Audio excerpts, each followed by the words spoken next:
Hello, I'm talking with Pallas today, Pallas Hupe Cotter, and she's the most wonderful person. She's a TEDx speaker and award-winning broadcaster, and I'd love to get her to tell you a little bit about herself and what she's doing hanging out in this wonderful country we live in called New Zealand.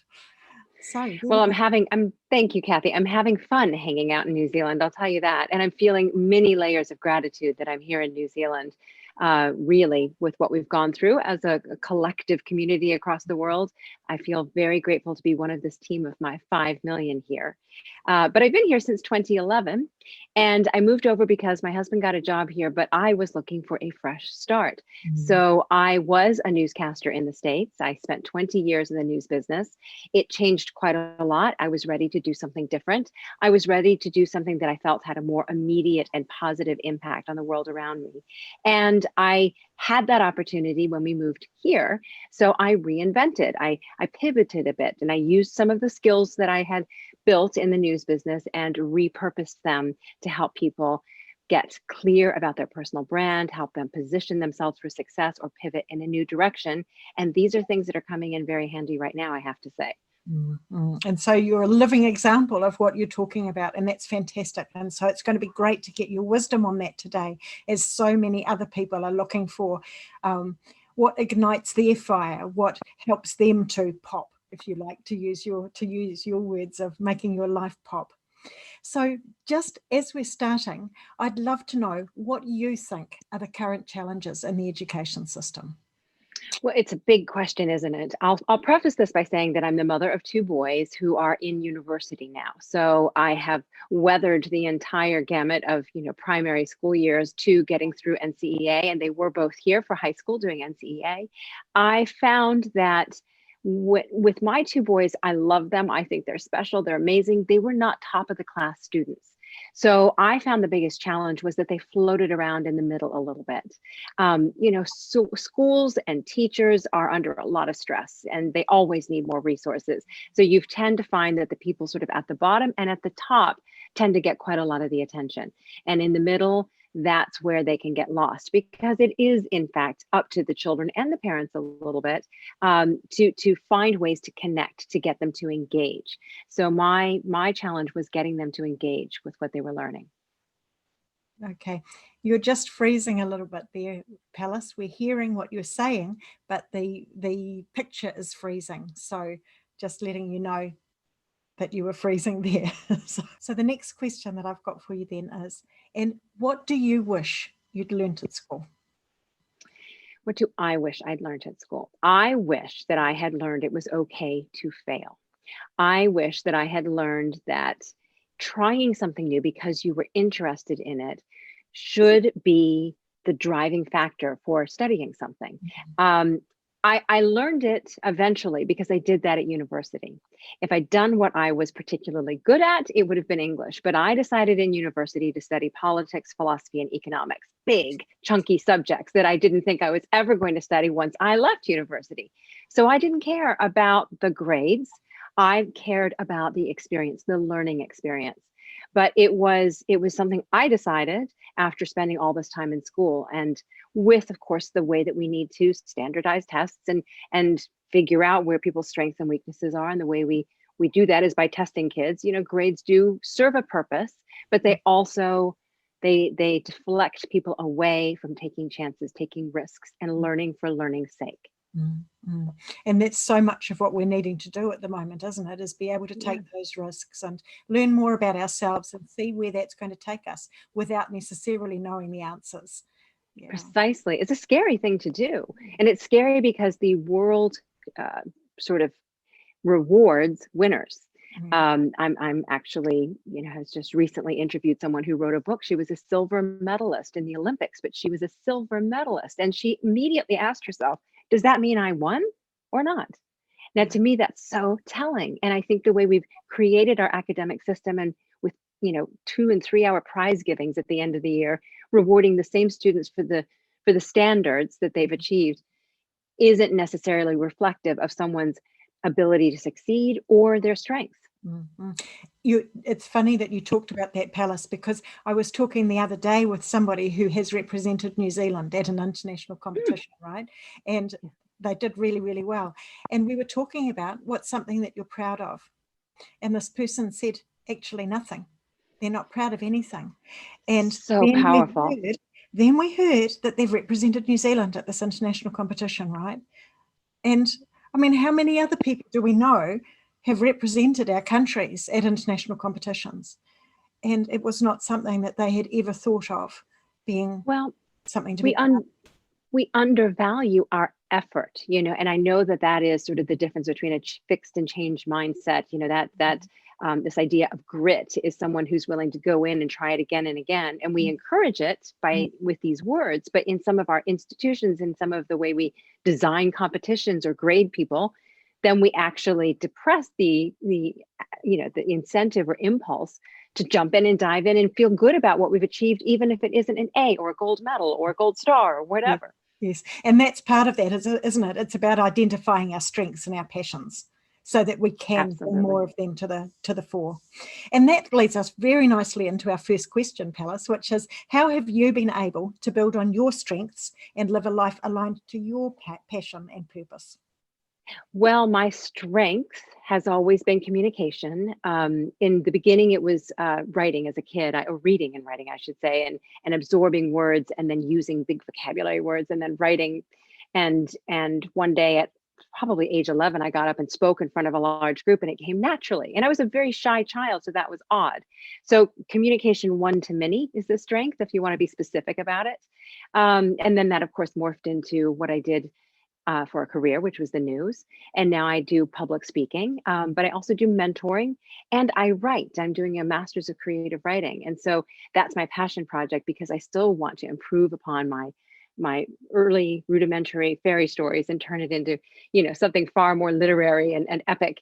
So that's my journey. But so I'm indulging in my passions through doing the learning, and I am building on my strengths in terms of communication, and helping people boil down their messages so that they can position themselves for success. So I get them to, through a little bit of mentoring and prompting, see what their strengths are, what their value is. But then the key is, how do I get them to articulate that in a way that's authentic and comfortable for them, and also strategic and impactful. And I love doing that. And that's the purpose part of that, isn't it? It's having identified your skills, if you like, your strengths, having identified that passion, and now wanting to bring that out in other people, which has become your purpose. Yes, mission, purpose, whatever word you want to give it. I like purpose, but it is because I feel that one of life's greatest tragedies is kind of what you described, this wonderful person who represented New Zealand and then who just dismisses it. And, the tall poppy culture can sometimes contribute to that. So I do feel that it's important that we teach one another that it's okay and that it is important to be able to recognize what you're good at, own what you're good at, and then be able to articulate that in a way that says, look, this is what I happen to be good at, and this is how I can help serve my community, or what I can contribute to my community. Exactly. And you've frozen again there, Pallas, but again, we caught everything that you've talked about there. So it's just the picture that froze near the end there. So we've been talking about building on your strengths and living a life of passion and purpose, right? So how hard is that for other people to do? It is hard for other people to do, because we are challenged when it comes to recognizing what we're best at doing, because we do it so well. It costs us so little effort. We can't see it, can't see the nose on our face. Secondly, culturally, we're not, at least in New Zealand, where there's tall poppy syndrome, it is challenging to be able to say, I'm actually good at this, without feeling as if that's coming across in a braggy way. So I tell the people that I work with, or people I speak to, I say, look, view it as just recognizing something that you were lucky enough to be born with, a talent, a gift that you were given. And this is what you do best. You happen to be, born being able to do this. And this is how I can serve or contribute to my community. Turn it in with that open hand, turn it into something that's not about self-aggrandizement, but how you can contribute to the world around you. And that makes it a lot easier. Or simply say, if you're something that you're good at is also what you're passionate about, put it that way. I am passionate about communicating, writing, broadcasting, whatever. And the reason I am is because, I can connect with people and impact their lives and give them information that can change their lives. And so that's why I do what I do. And I do it in these ways and at this level or standard. And that's a way that takes the sting out of, well, I am a public speaker or a broadcaster and aren't I important? Because that's not how it's meant usually, but sometimes it can be how it's perceived, and that stops people therefore from owning what they're good at. And that's exactly what I overheard yesterday, actually, was somebody talking about things that they were good at and being told, be humble. You need to be humble. Yeah. And this is some of the stuff that gets in the way, some of those obstacles that are there. So not only is it hard for people to see what they're good at, but then they're being told, be humble. And I'm American. I can hear my own accent. I know that. I'm not someone who was ever comfortable with owning my own strengths, though. And so, I understand the challenge and I understand the cultural context. But if it's about, look, this is how I help others, then that changes the quality of it. And you can say it in a way that shows that you have the talent, but it is about, not, it isn't sounding not humble. It's not sounding overconfident or braggy. Absolutely. And I love that way of putting it around, because then it is just, this is how I can help you, is because this is something that I'm good at. Yeah, absolutely. Okay. So this year it's been a challenge. And so how has that changed what you do? Well, you mean professionally? Yeah. Well, how has COVID-19, if you like, changed? How has it changed? Yeah. I think it's changed. I think it could be personally. How has it changed? Yeah. Well, when we first locked down, my first impulse was not to hibernate, but to reach out and connect. And I think we've all realized the power of connection is so important. And again, another one of my values, and I do align what I do with my values, is to contribute. And I wanted to contribute skills, techniques, thoughts, anything to help support others in this really stressful time. So what I did was I got online more often, and I did more things like this, interviews, and interviewed other people. And then I created an ebook to help people see, an hour or less, because it's a short book, what they could do, how they could identify their passions, their values, and their talents, and figure out how to align those and tap into those to make their lives pop. So I found a way that my message could help in an instance like this, in a pandemic. So that's what I've done. But I've also really looked inside and said, okay, how do I want to spend my time and energy? And that's where this writing, this master's degree really has come in. So I do feel that I've indulged in a passion project, and I encourage everyone out there, if they are lucky enough to be able to and not looking for a job, to be able to just do something that you love to do. Because if we've learned nothing, we've learned this, that time is short. And my motto is, life is short, make it pop, make it extraordinary. That sort of fits for this year. So do what you love to do, even if you don't get a paycheck for it. And if you do need a job, be willing and be daring to say, what am I best at?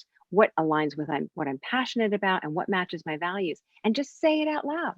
And that's the first step to actually finding something that matches that. Yeah, don't keep it hidden inside.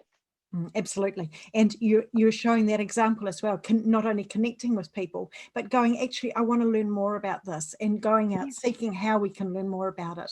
And I think that that's something that has also happened this year, is that so many more things are available for us to be able to learn with others, and inspire each other with. So what you're doing is a perfect example. And you probably wouldn't have done it without the pandemic hitting. I mean, it's crazy, but that's the way, that's the silver lining of something that's been very sad and very challenging. Okay, so here's another question for you, Pallas, and that's, what's the cost of not taking this opportunity to look at who we are and what we want? Well, I have to tell you that when I was in the States working as a news anchor, at the end of my career, I felt entirely stuck. I felt entirely as if my outside life didn't match who I was on the inside. And I feel that if we don't use an opportunity like this to just at least press pause and take a look at what aligns, what doesn't, what's feeling out of sorts, what's making you feel stuck. If we don't take that opportunity, we might condemn ourselves to remaining stuck.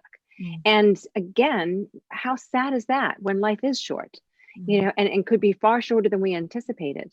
So, Yeah, I just feel that that's an important thing to think about right now.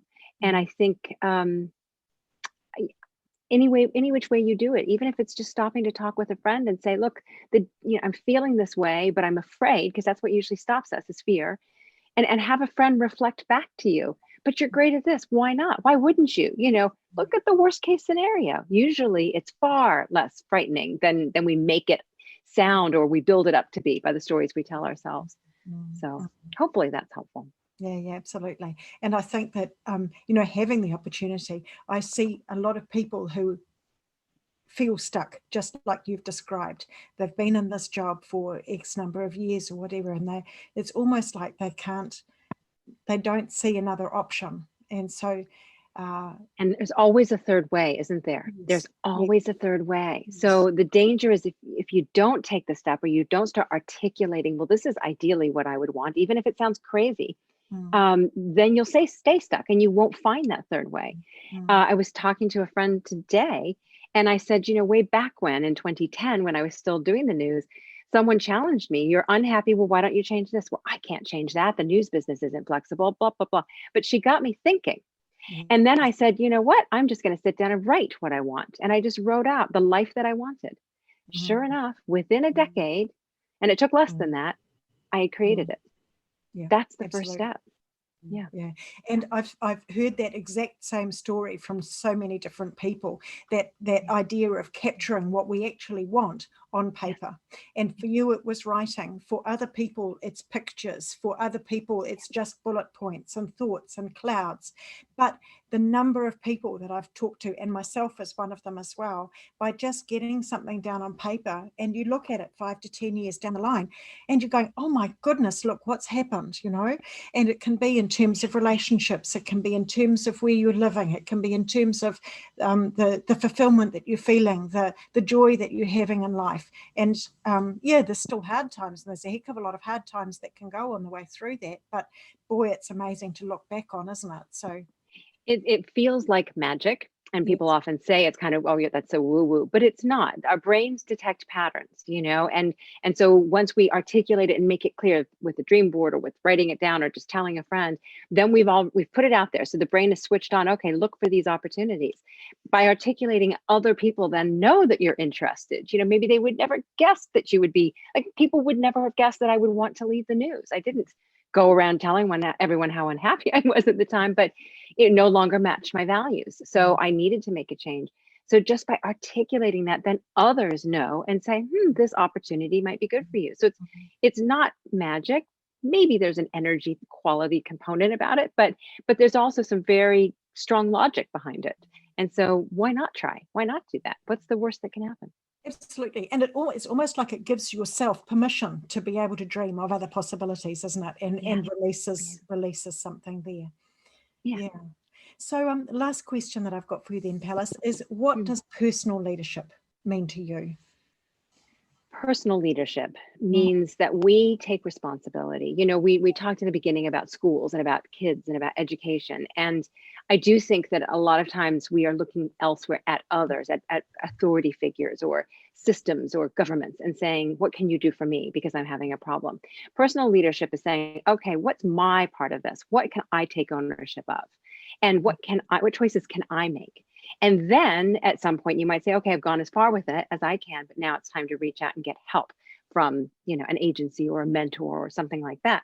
So personal leadership is taking ownership of what you have the choice to do, what you have control over. I can control how I react. So I feel like as human beings, we are driven a lot by our amygdala, and we're put in situations that alerts are, puts us on alert. Fight, flight, or freeze is our response. And I think our greatest challenge as human beings is to learn how to get past that and use this part of our brains, the prefrontal cortex. But it's a really challenging thing to do because we're so hardwired to go into that reactive space. So I think learning to think critically and get to the prefrontal cortex is a huge part or component of personal leadership. Absolutely. And that's that awareness, isn't it, of the messages. I hope you heard all of that.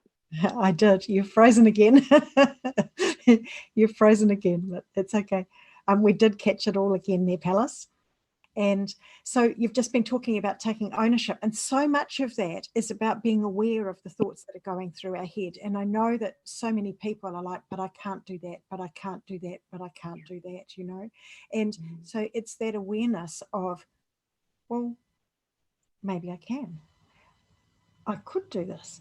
I can do this. And looking for the things that we can do rather than the things that we can't do. It's that little voice that we just dismiss, because it's, and I've said this in my TEDx talk, this loud, obnoxious voice of fear going, what makes you think you can? You know, of course, and that overwhelms the little voice of, maybe. And that's the most powerful voice actually that we have. We just have to learn how to tune into it. And that reminds me of an absolutely amazing poem by Marianne Williamson, and it's called Our Greatest Fear. And if you haven't seen it, it's absolutely and utterly wonderful. So I might I'm sure that I have. I'm terrible at remembering poems, though, I have to say. But yes, I will definitely look it up. Yeah, it talks about our greatest fear being that we're powerful beyond measure. That's right. Yes, it does ring a bell. Yeah, it's just an amazing poem. So anyway, thank you so much, Pallas, for sharing your thoughts today around the POP process. You're living with passion, living with purpose, and you're a living example of that. And it's been really wonderful to share that with people that are listening here.